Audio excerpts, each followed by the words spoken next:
Oui, on peut encore trouver une nana super à notre époque. Je fais cette vidéo, j'ai pris quelques notes, mais c'est globalement de l'improvisation parce que je suis passé par là il y a quelques années, à l'époque du confinement. Donc, à l'époque du confinement, je suis sorti d'une relation de couple avec une fille avec qui je vivais à Lyon. Et ensuite, j'ai rencontré des nanas un peu folles dingo, on va dire. Mais le truc, c'est que j'ai aussi quitté la fille avec qui je vivais à Lyon parce que ça allait pas. Bon.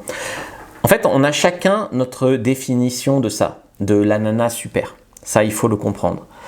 Et je me suis vraiment posé cette question-là quand je suis revenu dans le sud de la France, que j'ai repris mon appart, que j'ai commencé à faire des rencontres. Je suis revenu, je crois, en février-mars.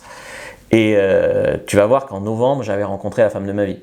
Mais, entre-temps, j'ai rencontré des petites étudiantes fumeuses, j'ai rencontré une médecin complètement déglinguée qui voulait faire le tour du monde, faire des tas de trucs, qui a malheureusement très mal fini parce qu'il lui est arrivé des pépins en Turquie alors qu'elle était saoule dans un bar. J'avais rencontré une coach de sexe.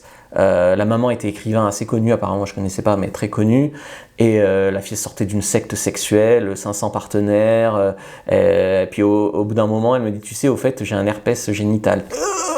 Ben voilà. Donc tu vois, j'ai rencontré des nanas qui avaient l'air bien et en fait complètement folles. J'ai rencontré des nanas sexy et complètement timbrées. J'ai rencontré beaucoup de filles qui avaient des problèmes d'alimentation. Soit qui mangeaient pas souvent, qui mangeaient pas pendant 3 jours, des problèmes d'estime de soi, susceptibilité, tu pouvais rien dire, c'est tout de suite mal interprété et elle pétait un câble, des folles dingo procédurières. Je me rappelle d'une nana qui avait joué dans le Tuto X et qui après qu'on se fréquente plus, elle me dit, ah mais en fait, nanana, la fille elle avait signé un accord de droit à l'image, hein, elle commence à m'envoyer des lettres d'avocat complètement au bluff, enfin voilà, des gamines, beaucoup de gamines, je veux pas d'enfants, chez McDo tout le temps, enfin tu vois, très très très mauvaise. Des féministes, j'ai couché avec des féministes, j'ai couché avec une, il fallait demander l'autorisation, puis je te touchais là, puis je te touchais là. Elle couchait avec moi, mais elle était aussi en couple avec une fille, puis elle avait la toison qu'elle arborait fièrement partout sous les bras, tout ça. À part ça, c'était une jolie petite, hein, mais je veux dire aussi toutes celles qui ont toutes celles qui te font la morale sur le féminisme, machin, puis en général, quand tu les fréquentes, sont loin d'être parfaites. T'as aussi celles qui cherchent l'homme parfait, donc qui te rabaissent, qui te font du mal, qui te rencontrent, et puis voilà. T'as beaucoup aussi de filles, un peu. Moi, il y a quelques nanas qui se sont épris de moi, qui étaient jolies, si tu veux, dans un premier temps, mais il n'y avait pas de lifestyle, si tu veux. Je me rappelle d'une, je ne sais même pas ce qu'elle faisait dans la vie, elle a tout essayé, caissière, tatoueuse, enfin voilà. T'as beaucoup de nanas qui veulent, sur le plan famille, rien. T'as des nanas qui, sur le plan, on va dire argent, aussi union, quoi, qui apportent pas grand-chose à part vaguement d'être mignonne. Quand elle te fait pas perdre des points de QI, c'est déjà bien.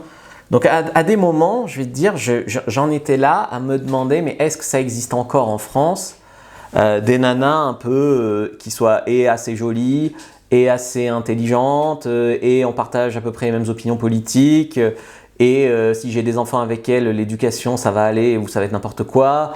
Voilà, parce qu'il y a aussi tous les problèmes politiques, tous les problèmes religieux, tous les problèmes. Voilà, à un moment je me suis demandé, je vais pas aller à l'église la rencontrer, quoi. Quel compromis je devrais faire, parce que j'ai conscience que je suis pas non plus l'homme parfait, j'ai un passif de coach en séduction, j'ai un passif où j'ai fait des vidéos de sexe, enfin, je savais qu'il y aurait peut-être des compromis à faire. Tu sais, déjà, le premier axe, c'est qu'il y a une partie de moi qui a fait la responsabilisation. Donc j'avais rencontré une fille qui me traitait hyper mal, qui était sexy, qui était docteur, qui était machin, qui avait une emprise sur moi, mais qui me traitait comme si j'étais trop petit, trop moche, pas assez diplômé, mais elle baisait avec moi tout le temps. Voilà, et elle repoussait pour le sérieux, tout ça.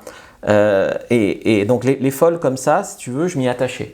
D'ailleurs, mon ex avec qui je suis resté 2 ans, c'était ça. Elle se mettait par terre à pleurer, à faire des crises, à pas manger 3 jours, à m'insulter, puis le lendemain, elle était toute gentille. Voilà, c'est ce que j'appellerais des folles. C'est pas vraiment le sens du mot folle, c'est plus des borderline ou voilà. peux mettre le mot que tu veux, en tout cas des relations assez toxiques. Et quand je rencontrais des filles, je me rappelle des nanas un peu sérieuses, j'en ai rencontré quelques-unes même à l'époque à Lyon. Je me rappelle d'une qui était fille de notaire, et qui faisait aussi notaire, et qui s'était épris de moi, je l'avais draguée dans la rue. Je ne m'ai pas intéressé, je suis resté en couple avec l'autre. Voilà, les filles un peu stables, équilibrées, tout ça, ben je les virais.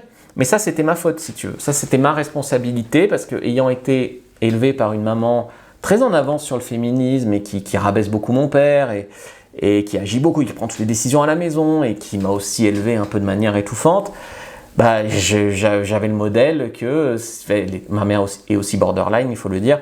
Voilà, je revivais ça. Après, j'ai fait un gros travail sur moi, à la fois en thérapie et en développement personnel, beaucoup en développement personnel, ce qui a donné la formation Dev Perso et Séduction, dans laquelle on nettoie tout ça.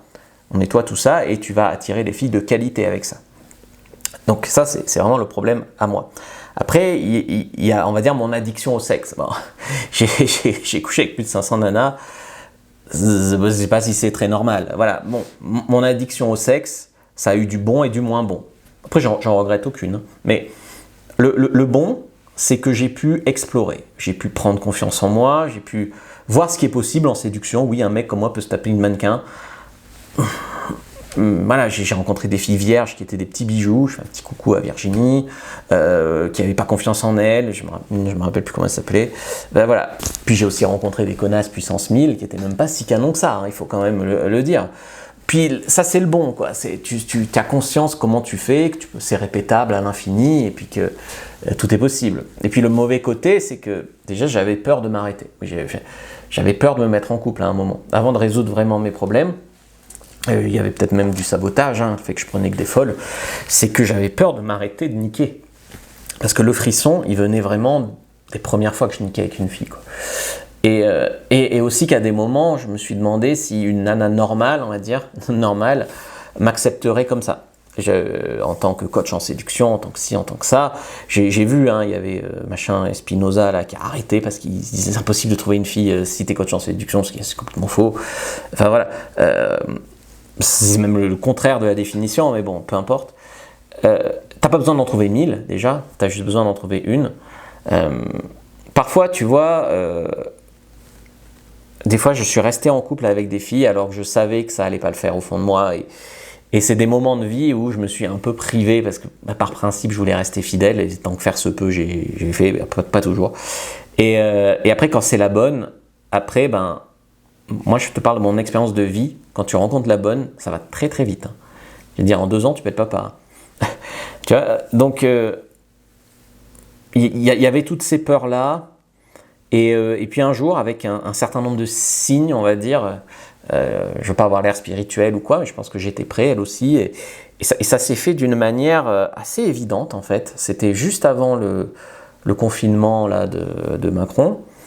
Je l'ai rencontré, comme dans How I Met Your Mother, hein, sous la pluie, avec un parapluie. Et puis ça allait très très vite. Et ça fait des années maintenant. Ça fait des années. Moi, je me suis expatrié pour elle, pour des raisons que j'espère vous respecterez. Elle est médecin, et pour elle, on ne faisait pas un bébé en se faisant injecter un vaccin expérimental. Donc, on est parti en Suisse, où ce n'était pas obligatoire pour les médecins. Voilà, l'année suivante, je suis devenu papa. Après, c'est une fille super, avec une vie spirituelle, avec des passions, un peu traditionnelles, mais aussi ouverte d'esprit, qui m'accepte, on va dire, un peu comme je suis, tu vois, sur des trucs sexuels, mais surtout la même vision de la famille, de l'éducation, à peu près la politique, puis elle est médecin, donc elle n'est pas inutile, puis elle gagne bien sa vie, puis elle est pas bête, quoi. Physiquement, c'est mon genre, je vais pas te mentir, te dire que c'est la plus mannequin de toutes les filles que j'ai rencontrées, même si je l'aime et que pour moi, c'est la plus belle, mais ce que je veux dire, c'est qu'objectivement, c'est ni la plus grande, ni la plus, voilà, ni la plus cochonne, mais c'est une jolie fille avec les yeux verts, brune, mince, enfin voilà, et des jolies petites taches de rousseur, et quand ça le fait en fait. C'est un équilibre à tous les niveaux, c'est pas juste, là j'avais un pote qui a quitté sa nana pour des raisons politiques, et puis qu'elle refusait de parler d'argent, et puis elle était hyper sexy, hein, il était très content de lui, c'était la plus belle de sa vie, mais il a fini par la quitter, et puis je lui disais, mec, c'est pas forcément la plus belle à consommer en couple toute sa vie, hein. C'est bien de l'avoir déjà Et du coup, il me dit, ah mais c'est triste. Non, c'est pas triste, c'est un équilibre. C'est un équilibre à tous les niveaux. Puis il faut penser aux enfants, puis il faut penser au crédit que tu vas prendre pour la maison, puis tu peux pas faire ça avec quelqu'un qui... Voilà. Mais cette vidéo était un message d'espoir. Oui, c'est possible. Oui, je l'ai trouvé en France. Oui, j'ai... Voilà. Donc oui, il y a encore des petites pépites qui sont pas prises, qui sont intelligentes, qui gagnent bien leur vie, qui sont jolies, voilà. Après, voilà, c'est aussi sur les nombres, si tu veux. Hein. J'ai dû en niquer 500 avant de la trouver. C'est aussi... Après, j'ai aussi pris mon temps. Et voilà. Et après, par contre, ça va très vite. Maintenant, elle accepte aussi mon style de vie de libertin. J'ai 2 enfants, j'ai 2 petits gars. Si vous voulez tout ça, je pourrais vous raconter, si ça vous, je sais pas si ma vie vous intéresse, vous raconter un jour un petit peu, voilà, les dessous de ma vie. Mais voilà ce que je voulais vous dire. Donc, gardez vraiment espoir. Premier lien dans la description de la vidéo, lien en commentaire épinglé, vous allez trouver une fiche sur comment la rendre amoureuse. Et vous pouvez aussi regarder une autre vidéo avant de partir.